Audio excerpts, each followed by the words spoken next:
Those guys are usually like at those big powwows, like in Davos. It's usually like the same, set of guys. Like I said, people who are politicians, media, people who basically can influence public opinion. Right. Like, that's why I called in, because I hear Bilderberger, I hear that thing, and I hear Art Bell in my head. I hear it. It comes out like that, and it's like HARP, conch shells, and UFO abduction. Yeah. And that's all right. why I called you know what? Fair enough. It strikes me as something that if we need to address, we need to kind of separate us out from that kind of line of discussion, only to avoid this kind of talk. Out of a 350-page book, I've got like 15 pages that shows research on strictly on Bilderbergs. So there's a whole lot more in the book about than just that. That was one of the things that I came across, and I thought, well, this is interesting to me. I'm going to put it in my book. Maybe I'm already going back over stuff you've already covered. Could you give us, like, what would be your main topic then, or your main theme? What would you advocate is the most important idea that not only the right but citizens in general should be paying attention to? What was that? You mean of the whole book? What's the whole point of the book? Is that what you're asking? Yeah, well, if you can condense it, yeah. How far from the country's founding the country is now. Okay. I mean, that's basically it. And it's hopefully, in fact, I put it on a couple of the promos that I wrote up on on the sites and the blogs and stuff. Is hopefully you won't read this book and then still not vote.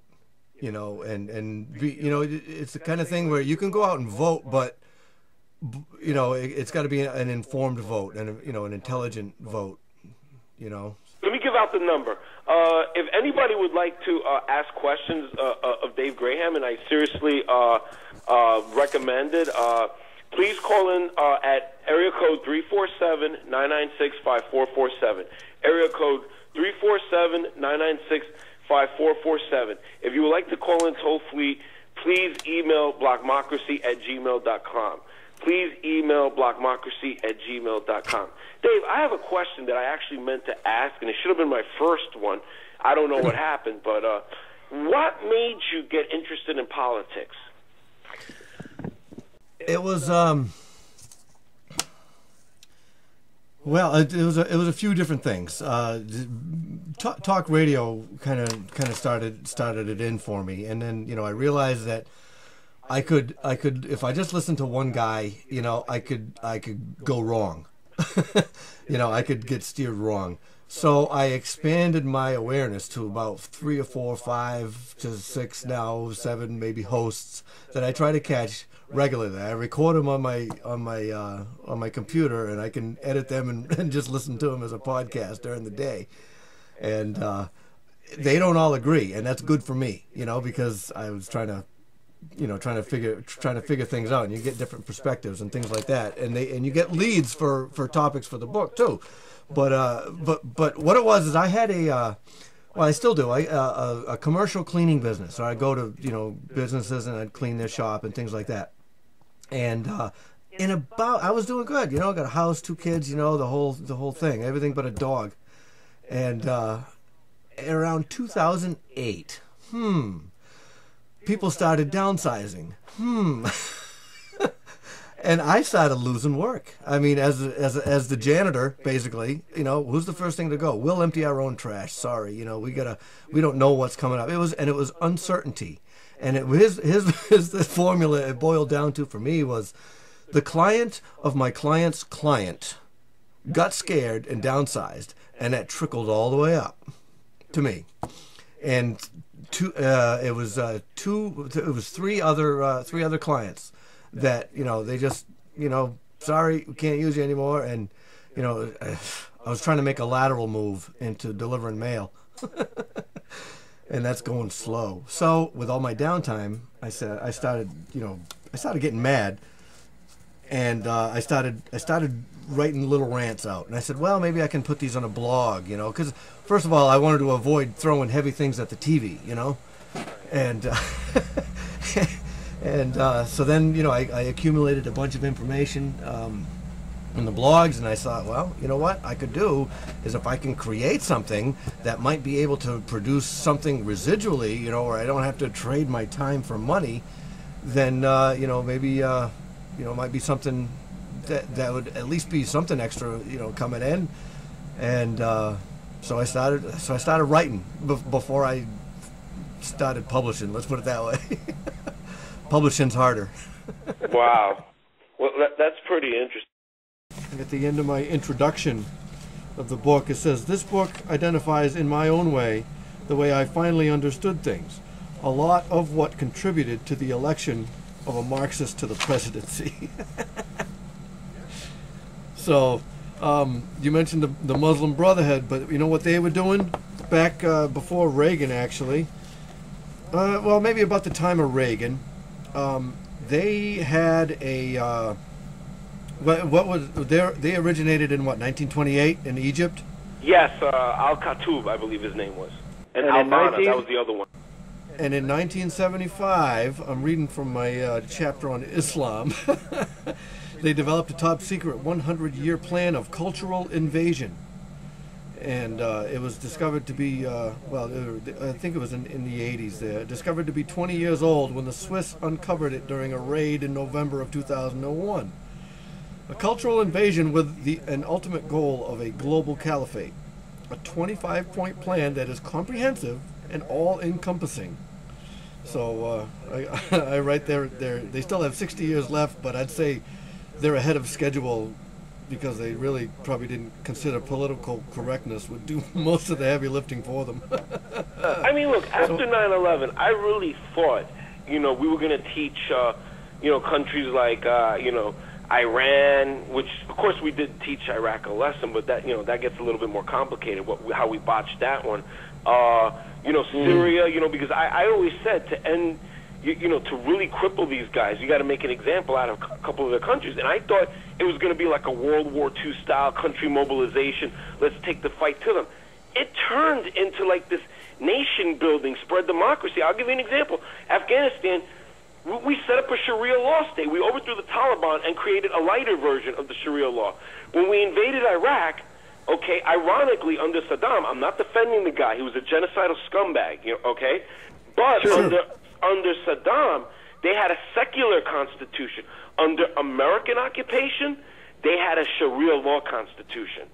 Right. Very chilling. Well, you know, like, he was the balancer to Iran. You know, we took that out. So now it's like again, I'm not defending Saddam, but I said at the time, if we take out Saddam, we have to take out Iran and Syria, because if not, it's that camp that's going to become more powerful. In other words, nobody liked Saddam, but he had his uses. That's probably, you know, a fair assessment. You know, again, in retrospect, I only would have supported the Iraq War if it was a campaign to eliminate, you know, not just Iraq, but, you know, Iran and Syria also, and put the House of Assad in check, because they're another bunch of troublemakers, okay? And instead it didn't turn out that way. It turned out to like, oh, you know, we take over Iraq and we set up a democracy here. Democracy would spread to the Middle East. Well, that's because they caved to the pressure. Right, and then democracy. Yeah, and yeah. They had free elections in Lebanon. Hezbollah won, okay? Free elections in Gaza. Hamas won. If you had a free election in Egypt right now, the Muslim Brotherhood's going to win. Well, that's what they're. I mean, they might even bypass the election. Yeah. You want to hear some of these on the list of the goals? 25-point plan. Here we go. Infiltrating and taking over existing Muslim organizations to realign them towards Muslim Brotherhood's collective goals. You can see that, right? Here we go. Avoiding social conflicts with Westerners locally, nationally, or globally that might damage the long-term ability to expand the Islamist power base in the West, including the support of full-time administrators and workers.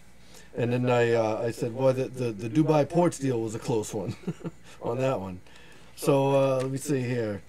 I'm just going to skip ahead here. Oh, number 18. This is a nice one, a nice, fluffy one.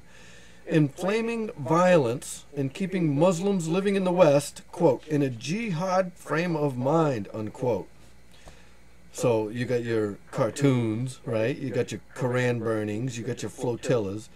And this is actually on a to-do list. Inflaming. Wow. Create, yeah, I know. And they got 25. What's this one? Oh, I had a jokey one here. Adopting the total liberation of Palestine from Israel and the creation of an Islamic State as a keystone in the plan for global Islamic domination. $1 million. Actually, I have a question for David. Yep. David, I guess Representative Peter King recently held some kind of commission or something on Islamic fundamentalism in the U.S.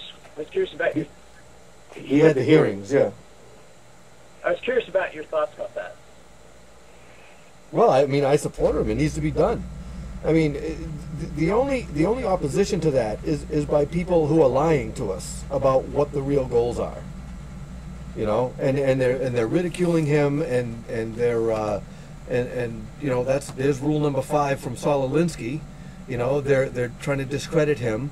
They're being, I mean, it was violent rhetoric is coming towards him. Whatever. Instead of from right-wing radio, the truth is it flies in the other direction, and but I supported him on that. I mean, it was just basically a gathering of information, and the biggest people I think that were upset about it was CARE, which I'm delighted about. Would you agree, though, that there might have been a legitimate criticism that King was actually focusing on the wrong form that would be most explosive toward the average voter, and that the intersection of... Go ahead. I didn't hear that criticism, honestly, but if it was, no, I wouldn't consider it valid, because the answer is to get more education out there. The people that are criticizing him for exposing, the threats that are inside our own country are people that want to keep it hidden. And to be fair, he had a couple of Muslims. One of them was named by the name of Jasser. I forgot his name. I always see Dr. Judy Jasser. Yes, and he's one of the good guys, by the way. Yeah. He's one of the good guys. You know how people are always like, oh, where's the moderate, pro-Western Muslims? There you go. There you go. You got him right there. He served in the U.S. Army. He is a patriot. He is genuinely one of the good guys. And he's admitting there's a problem. He's admitting it. And you see how they try to silence him? Oh, you're a sellout. You're a scapegoat. Gee, sound familiar? Sellout, scapegoat. You're a traitor to your people, this and that. When he's admitting there's a problem here. And it needs to be addressed, because we can't keep hiding it, you have the Wahhabis funding these mosques, the Muslim Brotherhood infiltration. I mean, recently we lifted the travel ban on Tariq Ramadan, who I believe was related to Hassan al-Banna, if I'm correct. And basically, the thing about Tariq Ramadan is he's very slick. He is basically Islamism with a Western face, if that makes sense. Yeah. He says everything the leftists want to hear.